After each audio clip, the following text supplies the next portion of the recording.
네, 안녕하세요. 저는 한동대학교 전산전자공학부의 이원형 교수라고 합니다.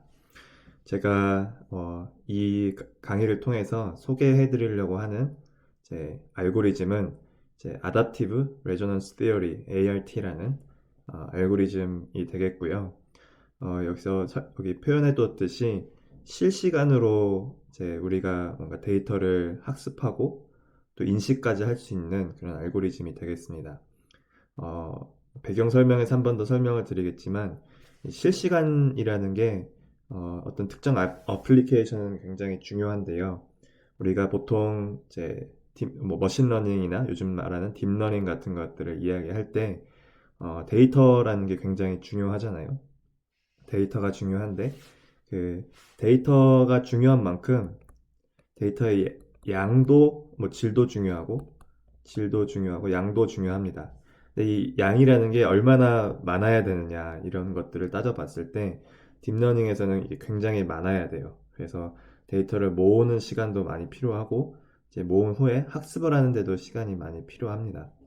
그래서 제가 제 연구실에서 우리 연구실에서는 이제 로봇이라는 것을 주로 다루게 되는데요.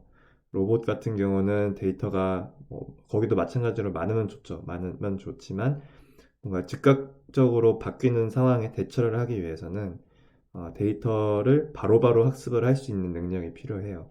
그래서 요즘 딥러닝 쪽에서도 적은 양의 데이터로 학습을 하는 방법이라든지 그런 식의 방법들이 다양하게 고안이 되고 있는데요. 마찬가지로 이 알고리즘을 이용하는 주된 목적은 실시간 학습을 위한 거라고 이해하시면 되겠습니다. 그래서 이 방법들에 대한 이제 설명을 이 강의에서 하려고 하고요. 이 강의는 처음에 배경 설명을 한 번 더 말씀을 드리는 걸로 시작을 하고, 다음에 Adaptive Resonance Theory의 가장 기본이 되는 내용이 무엇이냐를 설명을 한 다음에 Fuzzy ART라는 걸 또 설명을 할 겁니다. 네. 그래서 Fuzzy라는 이제 또 방법론이 있어서 그걸 사용을 하고요. 그다음에 조금 더 변형된 버전인 Fuzzy ArtMap이라는 알고리즘을 배우고 실제로 적용하는 예제로 설명을 하겠습니다. 그래서 아마 영상은 중간중간 아마 끊어서 설명을 드리게 될 것 같아요. 네, 설명을 드리도록 하죠. 우선 백그라운드 설명을 먼저 드릴게요. 아주 간단한 식별 문제죠. 클래시피케이션 문제인데 이제 파란색 점과 빨간색 점들이 이제 데이터라고 생각을 하시면 되겠고, 우리가 해야 되는 일은 이제 빨간색 새로운 어떤 입력 이런 입력이 들어왔을 때 얘가 빨간색에 해당하는 애냐 파란색에 해당하는 애냐를 구분을 해야 되는 겁니다. 지금은 이제 이미지 2차원 공간상에 나서 우리가 눈으로 보기 쉽게 표현을 해놨지만 이게 차원이 3차원, 4차원 이렇게 더 높은 차원으로 가면 이제 어떤 우리가 이해할 수 있는 어렵지만 더 높은 차원의 공간이 있다라고 생각할 수도 있겠죠. 어쨌든 이런 새로운 입력에 대해서 기존에 있는 데이터들을 바탕으로 어떤 클러스터, 여기서 클러스터라고 표현합니다. 어떤 분류로 이제 되느냐라는 것들을 따져봐야 되는데요.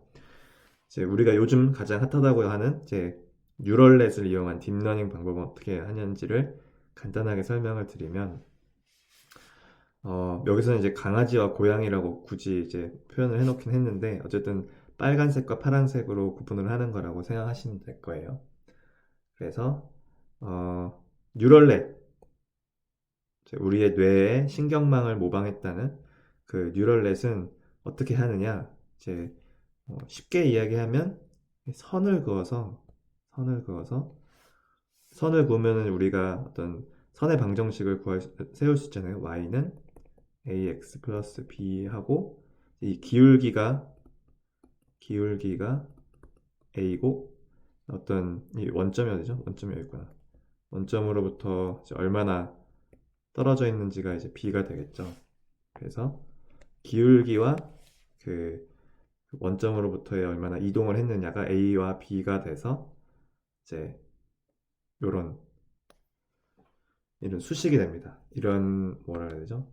직선의 방정식이 됩니다. 근데 지금 여기서는 이제 x, y가 마치 이제 이게 x, 이게 y처럼 그려져 있지만 입력이 들어오는 차원이 여러 개일 수가 있어요. 여러 개면은 이제 뭐 x도 벡터가 되고 이제 a도 벡터가 돼서 그다음에 어떤 상수값 더한 상수값으로 계산이 되는 이제 굵게 표시한 거는 이제 벡터라고 보시면 되겠습니다. 벡터.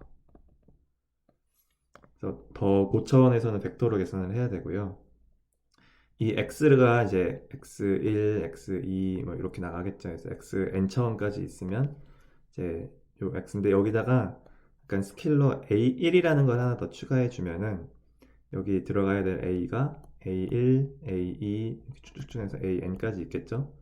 여기에 b도 이렇게 추가를 해줄 수가 있어요. 그러면 요 매트릭스 계산을 하면 이게 똑같이 요거를 이번에는 이제 이게 a였는데 이게 전체가 w라는 이제 벡터로 표현을 할 수가 있는 거죠. w라는 벡터. 요 통째로 요거를 이제 x라고 새로 정의를 하는 겁니다. 그러면 이제 x랑 이제 어떤 벡터 w라는 걸 곱해서 y를 얻는다. 요거까지 일반화 시켜서 표현을 할 수는 있어요. 네, 요 부분은 뭐 뉴럴넷이라는 그러니까 머신러닝, 딥러닝 수업을 들으면 아마 나오게 될 내용인데 뭐 제가 굳이 그거를 여기서는 깊게 설명하진 않을게요. 근데 기본적인 내용은 이런 거고 이 얘네들을 이제 웨이트 벡터라고 표현을 합니다. 그래서 이 웨이트 벡터의 개념은 이제 앞으로 좀 똑같이 동일하진 않겠지만 이제 웨이트라는 표현을 한다면 입력에다가 곱해지는 애들이구나 라는 걸로 생각을 하면 좋을 것 같아요. 어쨌든 지금 요 계산을 한다는 얘기는 지금 이 방정식을 만족시키는 x들을 다 찾으면 그 결국에는 그 점들이 이 선 위에 있는 애들이라는 얘기거든요. 그렇죠? 그러면 얘네들 요런 데 위치한 애들은 어떤 관계를 만족을 할까요? 여기에 있는 입력들은 이 똑같은 이게 x값이 똑같은 x값이 들어왔을 때 방정식에 있는 선의 방정식에 있는 애들보다 위쪽에 있는 애들이죠. 마찬가지로 여기 있는 애들은 이 선의 방정식에서 똑같은 x를 넣었을 때 이 아래쪽에 선보다 아래에 있는 애들이에요. 그래서 위에 있느냐 아래에 있느냐로 이제 데이터를 구분할 수 있게 되는 겁니다. 네, 이해가 되시죠? 그래서 요거를 뭐 굳이 우리가 신경망이라고 표현을 했듯이 이걸 굳이 입력과 아웃풋을 이런 그림으로 따로 표시를 하더라고요. 이렇게 해서 이게 뉴런이고 입력이 들어오면 이제 출력 하나로 나오는 x가 여러 개죠. 지금 여기서 여러 개인 것 봤죠. 이런 식으로 계산을 하는 게 뉴럴 네트워크예요. 그래서 뭐 뉴럴 네트워크가 뭐 오늘 설명하려는 거는 이제 뉴럴 네트워크의 이 아닌 다른 방법을 이제 대안을 설명을 하려고 하는 거긴 한데 뉴럴 네트워크 딱 보면은 이것도 그렇게 어려운 개념은 사실 아니에요. 이제 수학적으로 이제 직선의 방정식을 세워놓고 직선보다 위에 있느냐 아래에 있느냐 그걸로 데이터를 구분을 하기 때문이죠. 쉽죠? 네. 어, 근데 여기서의 문제가 뭘까요? 문제라기보다는 이제 이 핵심이 뭘까요? 핵심은 결국에는 이 직선의 방정식을 찾는 데 있어요. 단번에 우리가 직선을 딱 이렇게 잘 그으면 우린 눈으로 보면서 그을 수 있지만 아무것도 없는 상태에서는 이 직선을 그을 수가 없고 직선도 뭐 요런 직선이 있을 수 있고 요런 직선이 있을 수 있죠.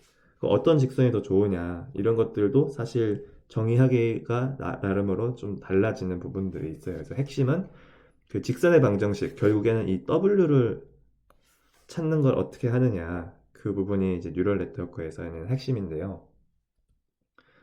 네, 여기 설명이 한 번 더 되어 있죠. 그래서 만약에 이제 이거를 바로 찾을 수가 없으면 일단 아무런 선이나 일단 그어봅니다. 지금 요걸 예시로 들어볼까요? 뭐 이것도 나름 그래도 좀 잘 그어진 선에 속하긴 할 텐데 그럼 이 선보다 여기서는 이제 기울기가 반대로 되어 있으니까 아래쪽에 있는 애가 파란색들 위쪽에 있는 애들이 빨간색들이 걷어야 되는 거죠. 위에 있는 애들을 보다 보니까 여기 이렇게 잘못 인식되어 있는 애들 있죠. 여기 아래쪽은 빨간 빨강으로 인식돼야 되는데 지금 파란색 쪽에 영역으로 포함되어 있으니까 이제 이런 뭐 한 7개 점들은 7개 점들은 지금 잘못 인식되어 있는 애들이야. 잘못. 에러인 거죠, 에러. 인식되어 있는 애들이 있어요. 그러면 우리가 좋은 선을 찾았다면 이런 에러들이 최소화되는 게 좋은 선이라고 이야기할 수 있겠죠. 그래서 여기서 이제 우리가 로스라는 것을 정의를 하게 됩니다. 이것도 정의를 하는 방법들이 여러 가지가 있는데 이거 여기서는 뭐 뉴럴넷을 강의하는 게 아니고 개념적인 설명을 하는 거니까 로스를 계산을 하는 결국에는 잘못 인식된 애들을 다 합쳐서 나중에 로스를 최소화하는 거를 이제 우리 뉴럴 네트워크에서는 이제 그 선을 찾는 이제 방법으로 사용을 합니다. 그 로스를 계산을 한 다음에 그럼 무엇을 해야 되느냐? 그럼 결국 이 선이 이 기울기가 뭐 더 기울어져야 되느냐? 다른 방향으로 기울어져야 되느냐? 혹은 이제 바이어스가 올라가야 되느냐? 내려가야 되느냐? 이런 걸 찾아야겠죠. 아까 그게 W였죠? W 그 결정되는 게. 그럼 W를 이제 새로운 W로 만들어야 되는 거예요. 이렇게 이제 변화량이죠, 변화량. 새로운 W를 찾기 위해서 얼마만큼 변화가 되어야 되는가를 찾는 겁니다. 찾는 건데 수학적으로 이걸 찾을 수가 있는 게 이 로스를 우리가 수학적으로 잘 정의해 놓으면 얘를 미분을 할 수가 있습니다. 미분을 해서 그 변화량의 어떤 그 크기를 우리가 또 잘 정의하면은 이제 그 다음 직선인 이제 요 선에서 요 선을 찾을 수 있다. 이런 개념으로 이해를 하시면 되겠고요. 이게 뭐 여러분들이 고등학교 때나 혹시나 이제 칼큘러스 시간에 배웠는지 모르겠지만 뉴턴 메소드라는 게 있습니다. 그래서 예를 들어서 이런 2차 포물선 뒤집어진 그런 식이 있고 우리가 찾고자 하는 거는 이제 최소값 찾고자 한다면 그 최소값이 여기 있죠. 이걸 찾아야 되는데 현재의 위치가 여기를 가리키고 있다고 쳐봐요. 그럼 우리가 찾아가야 되는 얘를 향해 가야 되는 거죠. 네, 한 번에는 못 가요. 뭐 물론 한 번에 가는 수학적으로 계산할 수 있지만 그 수학적으로 정확하게 값을 찾는 게 아니라면 우리가 어떤 방법을 쓰냐 뉴턴 메소드에서는 미분값을 찾고 그 미분값에 비례하는 어떤 정도로 이제 지금 이 내려가는 하향 곡선에 있으니까 예를 들면 요 지점을 바탕으로 이 지점을 찾는다. 여기서 일단 여기로 넘어가요. 그다음에 여기서 또 미분값을 찾고 그럼 유지점으로 넘어가죠. 이런 식으로 하다 보면 이 점으로 딱 도착을 하겠죠. 혹은 이제 이 상수값이 너무 크면은 이게 한번 이렇게 왔다 갔다 지그재그로 가는 방법, 지그재그로 가게 되는 경우도 있는데 이 값을 적당한 값으로만 잘 찾으면 결국에는 이 최소값을 찾는 것으로 이제 이 미분을 이용을 해서 우리가 원하는 최적화된 값을 찾을 수가 있습니다. 그런 것처럼 여기서도 로스라는 걸 잘 정의해서 이제 임의의 선을 일단 그어보고 로스를 계산을 하고 미분을 계산을 해서 변화량 기울기 값 직선의 방정식을 새로 찾으면 그러니까 점점 정확한 선을 향해 이게 이제 잘 정의된 선으로 수렴해 간다. 그래서 요게 그 뉴럴 네트워크를 이용한 방식인데 아이고, 선들이 다 사라졌네. 원래 지웠나? 네. 뭐 장점이 뭘까요? 장점.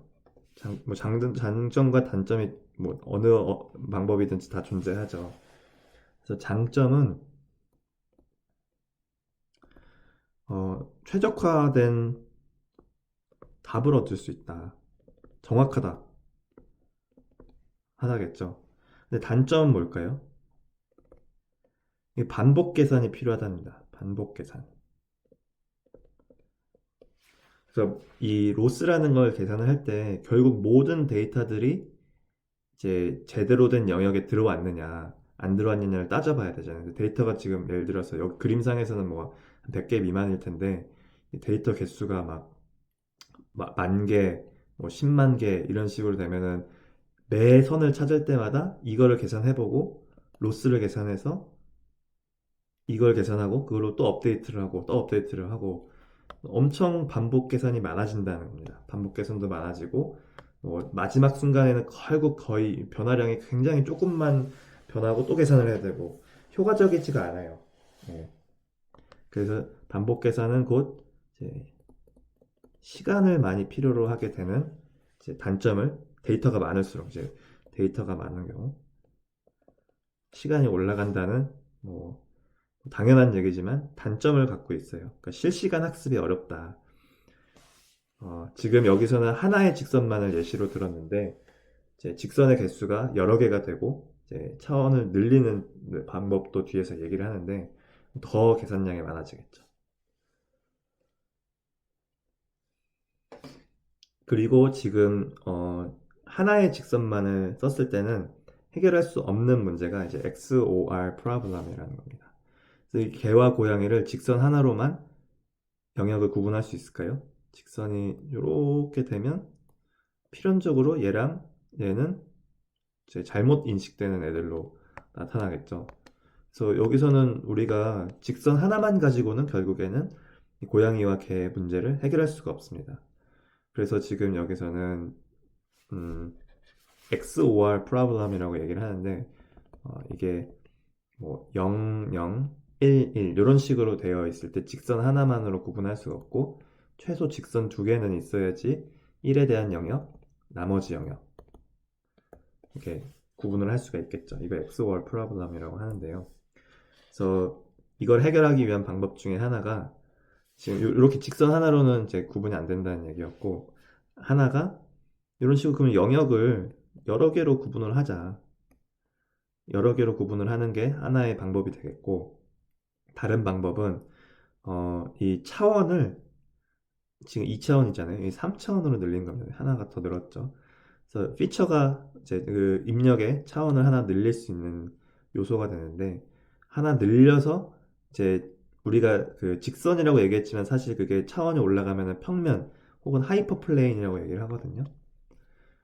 그거의 차원을 늘려서 그 하나의 평면으로 이제 구별을 하자. 뭐 이런 여러 가지 방법들이 있고 차원을 늘리는 방법 중에는 커널 트릭이라고 해서 지금 예를 들어서 요런 가운데 있는 애들만 이렇게 볼록 튀어나오는 요런 이렇게 산 같은 모양으로 차원을 늘리면 요거를 평면 하나로 자를 수가 있겠죠. 이거를 커널 트릭이라고 합니다. 뭐 커널 트릭을까지 뭐 우리 여기서 설명을 하진 않을 텐데 뭐 이런 방법들이 있습니다. 방법들이 있고 커널 트릭 뭐 제가 아까 충분히 설명 한 번 더 했지만 이런 방법으로 영역을 여러 개로 나누는 방법도 있겠죠. 그럼 직선을 이용해서 영역을 나누는 건 어떻게 하느냐? 직선을 여러 개 긋는 거죠. 여러 개 여기 예를 들어서 이렇게 그으면 이제 이 직선에 대해서는 좀 약간 기울여서 그럴 거예요. 헷갈릴까? 이 직선에 대해서는 위쪽에 있고 이 직선에 대해서도 위쪽에 있으면 요 영역이죠. 그거를 A에 매칭을 시키고 이 직선에 대해서 아래에 있고 이 직선에 대해서 아래에 있으면 여기서는 클래스 X라고 표현을 해놨네요. 그리고 이 직선에서는 위에 있고 여기서는 아래에 있는 영역은 클래스 B. 이 직선에서 아래 여기서 위에 있으면 클래스 T. 직선 두 개로 클래스 4개를 영역 4개를 만들어내는 거죠. 뭐 클래스를 이제 거기 매핑시키는 거는 이제 매핑시키기 나름이고 그래서 직선의 방정식이 두 개가 된 겁니다. 그쵸? 그래서 아까 사용하던 뉴런이 두 개가 되고 이거의 또 조합으로 클래스 A, B, C, D를 우리가 만들어낼 수 있다. 이제 그거를 이게 멀티 노드가 멀티죠. 그리고 사실 레이어도 지금 여기서는 단순하게 뭐 이 영역을 구분하는 거였지만 이거를 뭐 또 여러 개 늘릴 수도 있겠죠. 여기서 이제 나중에 클래스 A, B, C를 나누면 멀티 레이어가 되는 겁니다. 그래서 멀티 노드, 멀티 레이어로 확장을 하면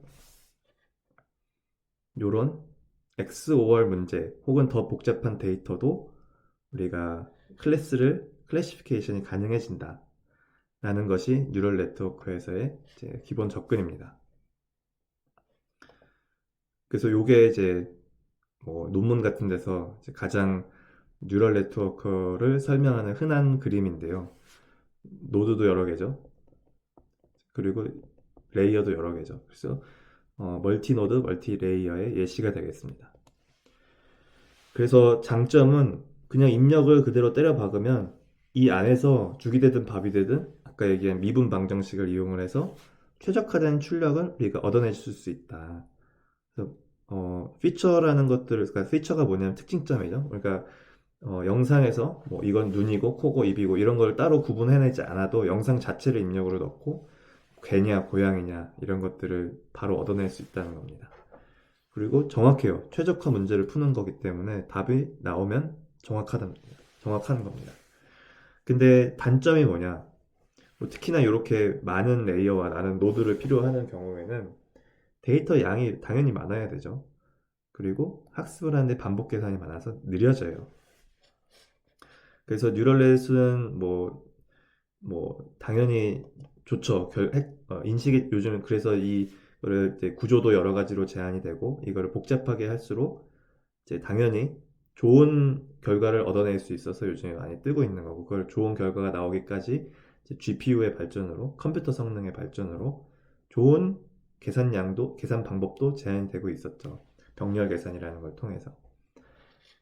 근데 아까 얘기했듯이 저의 주 관심사는 이게 너무 학습하는데 느리면 실시간으로 변하는 상황을 대응을 할 수가 없다. 그래서 요거를 이 접근 방법의 한계점이 무엇인지를 따져보고 그거를 극복을 할 수 있는 다른 방법이 뭐가 있을까라는 것들을 이제 찾던 중에 이제 Adaptive Resonance Theory라는 것들을 이제 제가 소개하게 되었습니다. 그래서 기본적인 가정이 하나가 있어요. 기본적인 가정이 뭐냐면 같은 종류의 데이터 샘플은 몰려 있다. 뭐 이제 몰려 있는 군데군데가 여러 개일 수는 있지만 일단은 적어도 군집을 이룬다. 소군집이 여러 군데 뭐 이렇게 모여 있다라는 게 기본적인 가정입니다. 뭐 예를 들면 우리가 똑같은 사람의 얼굴 이미지라고 한다면 그걸 어떤 우리가 데이터 공간에 찍어본다고 한다면 같은 사람의 얼굴은 그 이미지의 그 특징이 다 비슷비슷할 거고 뭐 다른 사람이 나타나면 그건 전혀 다른 곳에서의 데이터 분포를 가지고 있어야 된다라는 게 직관적으로 받아들여지죠. 그래서 이거를 착안을 해서 우리가 데이터를 이제 좀 분류를 해보면은 아까 얘기했듯이 어떤 직선을 임의로 일단 설정을 해서 최적화된 선을 찾아가는 그 과정을 어느 정도 생략할 수 있지 않을까라는 이제 아이디어에 착안을 하게 됩니다. 이런 거죠. 뭐 당연히 클래스 A, B, C, D라고 한다면 여기에 몰려 있잖아요, 데이터들이. 여기에 몰려 있고, 몰려 있고. 물론 이제 이렇게 좀 튀어나와 있는 아웃라이어들이 존재를 할 수는 있지만 우리가 뭐 아주 완벽하게 인식을 하는 게 아니라면 그리고 이것도 사실 이런 아웃라이어들도 여기서 제가 앞으로 설명하고자 하는 알고리즘에서 그 노드의 개수를 늘리면 해결이 가능한 부분이긴 한데요. 요런 이제 같은 종류의 데이터들은 몰려 있다라는 기본적인 가정으로 학습을 하는 방법을 쓰면은 그 반복적인 계산을 좀 최소화할 수 있겠다라는 이제 아이디어가 제안이 됩니다. 그게 Adaptive Resonance Theory의 가장 핵심적인 개념이 되겠고요. 이건 영상을 한번 끊고 갈게요. 여기까지 이제 Adaptive Resonance Theory, 뉴럴 네트워크를 바탕으로 뉴럴 네트워크가 어떻게 동작하는지 그 뉴럴 네트워크의 어떤 한계점이라면 한계점인 장점이자 한계점인 그 반복 계산과 학습하는데 계속 시간이 많이 걸리는 부분들을 개선하기 위해서 어떤 접근 방법이 필요할지를 제가 뉴럴 네트워크를 먼저 설명을 하고 이제 배경 설명에 이제 되었다라고 이해해 주시면 되겠습니다. 다음번 영상에서는 아답티브 레저넌스 티어리에 대해서 본격적으로 설명을 해 드리도록 할게요.